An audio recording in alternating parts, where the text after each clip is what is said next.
I'm Hugh. I work for an American company called Cummins and have a big global team that I get together once in a while.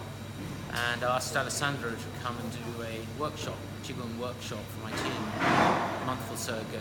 We spent the afternoon together and it was just a great session.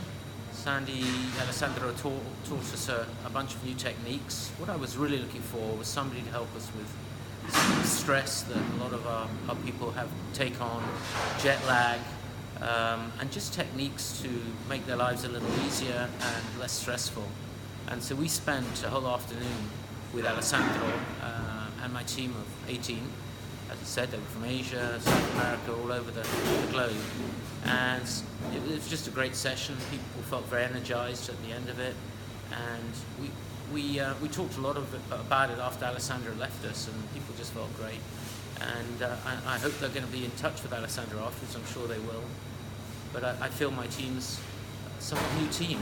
They just seem a little relaxed, and stress seems to be leaving them. So thanks, Alessandro. Thank you.